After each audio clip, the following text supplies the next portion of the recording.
সাফল্য কারো জীবনে এমনি এমনি আসে না। সাফল্য আজকে না আসলেও কাল আসবে আপনার জীবনে, তবে এটাকে তিলে তিলে গড়ে নিতে হবে। আসসালামু আলাইকুম, আমি শিল্পীস কুকিং অ্যান্ড ব্লগ থেকে সবাইকে স্বাগত জানাই। কাছে দূরে যে যেখান থেকে আমার ভিডিওটি দেখছেন, আশা করি ভালো আছেন। আরও একটি নতুন ভিডিও শেয়ার করতে যাচ্ছি আপনাদের সঙ্গে, আশা করছি আপনাদের ভালো লাগবে।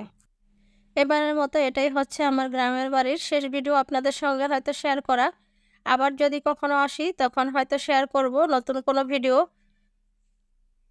ঢাকায় যাওয়ার আগের দিন বিকেলবেলা আমি আমাদের পুরনো বাড়িতে এসেছি, মানে যেটা আমার শ্বশুরের বাড়ি। এই বাড়িতে মূলত আমাদের কেউই থাকে না, এটা খালিই থাকে। তো এই তো আমাদের গাছে কাঁঠাল ধরেছে। তো আমার হাজব্যান্ড আগের দিন চলে গেছে ঢাকা, আমি রয়ে গেছি আমার ছোট মেয়ে এবং ছেলেকে নিয়ে। আমার মেয়ের এনআইডি করব, তাই আর কি আমি রয়ে গেছি।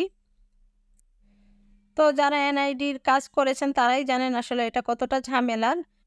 আগের দিন আমার হাসব্যান্ড সব কাগজপত্র গুছিয়ে আমাকে দিয়ে গেছেন। উনি আর থাকতে পারেননি, কারণ আমাদের ফ্যাক্টরিও খুলে গেছে, কারণ ৯ দিন পরে ফ্যাক্টরি খুলছে। আর তাছাড়া চাবিও হচ্ছে আমাদের বাসায়, তাই আর কি উনি চলে গেছেন। তো সব কাগজপত্র গুছিয়ে দিয়েই গেছেন। আর যে লোকের দ্বারা আর কি করাবে ওনাকেও বলে রেখে গেছেন এবং ফোনে যোগাযোগ করেছেন।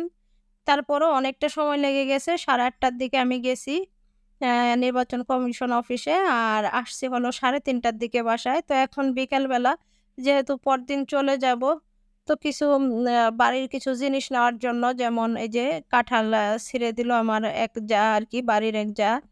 আবার তাছাড়া আমার বাড়িতেও পেঁপে, দুন্দুল এগুলো নিলাম আর কি। আর এখন এই যে আমার বাড়িতে ছাদে চলে আসলাম।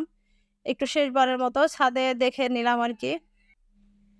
হয়তো ক্যামেরায় দেখতে পেয়েছেন কিনা জানি না। আমার বাড়িতে গাছে অনেক দোলদোল ধরেছে। তো এগুলো আসলে পাড়ার সময় ভিডিও করতে পারিনি।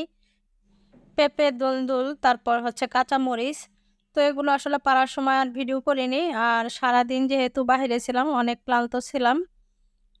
এত গরম ছিল, এই গরমে আসলে নির্বাচন কমিশন অফিসে থেকেই অনেকটা বিরক্তি হয়ে গেছিলাম। পরদিন সকালে যেহেতু ঢাকায় চলে যাব, তাই আমার মেয়ে এবং আমার বোনের ছেলেমেয়েরা খুব আবদার করছিল, বায়না করছিল আমি যাতে ওদের বাসায় যাই। চাঁদপুরেই আমার ২ বোন আর কি থাকে। একই বিল্ডিং এর পাশাপাশি ফ্ল্যাটে থাকে। ওদের শ্বশুরবাড়িও চাঁদপুর। তো ছেলেমেয়েদের লেখাপড়ার সুবিধার্থে আর কি শহরেই থাকে, স্কুলের কাছে। ২ জন একই বিল্ডিং এ পাশাপাশি ফ্ল্যাটে থাকে আর কি। তো এই তো আমি আমার ছেলে-মেয়েকে নিয়ে রাত্রে চলে আসলাম। ওদের বাসায় রাতে খাওয়া-দাওয়া করে আবার রাতেই আমার বাড়িতে চলে এসেছি। আর আমি হয়তো প্রায় আমার ভিডিওতে বলি আমার ছোট মেয়ে কফি, লাচ্ছি খুব ভালো বানাতে পারে। তো ওদের বাসায় যাওয়ার পর ও আরকি কফি বানিয়েছে। আগের দিন যখন ওদের বাসায় দাওয়াত খেতে গিয়েছিলাম, তখন ও লাচ্ছি বানিয়ে ওর আঙ্কেলদেরকে খাওয়িয়েছে। তো সবাই খুব প্রশংসা করেছে। পরদিন যাওয়ার পর এই যে ওর খালাতো ভাই-বোনরা পুচকিগুলো ধরেছে যে ওদেরকে কফি বানিয়ে খাওয়াতে হবে, কোল্ড কফি। তো এই তো কফি বানিয়ে ওদেরকে আরকি দিয়েছে। আর ওরা কফি খেয়ে খুব মজা করছে আর বলছে খুব ভালো হয়েছে।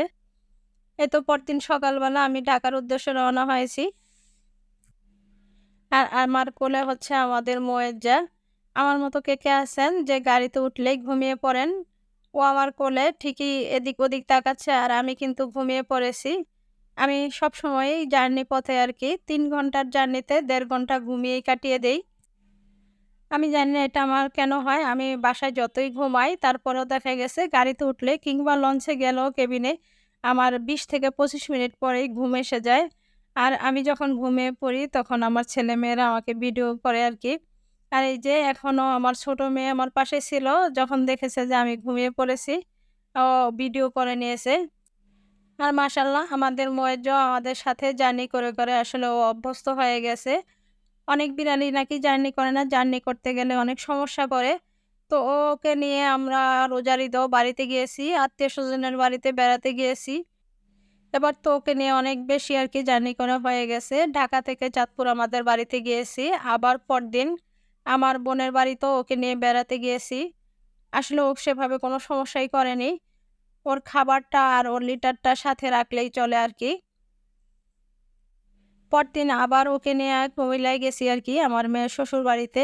সেখান থেকে পরদিন আবার আমার বোনের বাসায় বেড়াতে গেছি। আসলে ওকে নিয়ে এরকম ঘোরাঘুরির মধ্যেই ছিলাম। আলহামদুলিল্লাহ ও আসলে সেরকম কোনো সমস্যা করেনি। আমাদের সাথেই ঘোরাঘুরি করেছে।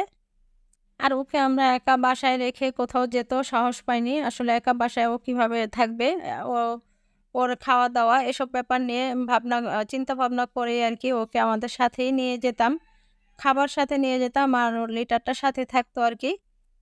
এ তো বাসায় এসে আবার রান্না খাওয়া আরকি। তো রান্না খাওয়ার জন্য এই যে দুপুরবেলা আমি ডাল রান্না করে নিচ্ছি। আর হচ্ছে আগের গরুর মাংস রান্না করা ছিল ফ্রিজে। তো সেই মাংসটা নামিয়ে নিয়েছি। আর এখানে আমি বাড়ি থেকে যে দুনদুন এনেছিলাম, একটা ডিম ভেঙে দিয়ে আমি দুনদুন ভাজি করে নিয়েছি। আর আসলে গাছের টাটকা সবজির টেস্ট অন্যরকম হয়। আর যেহেতু ৮-৯ দিন পর আবার বাড়ি থেকে এখানে এসেছি, এখানেও অনেক কাজ জমে গেছে। অনেক কিছুই নোংরা হয়ে আছে। তো আজকের মতো আমি এখানেই ভিডিওটা শেষ করছি। সবাই ভালো থাকবেন, সুস্থ থাকবেন। আল্লাহ হাফেজ। আসসালামু আলাইকুম।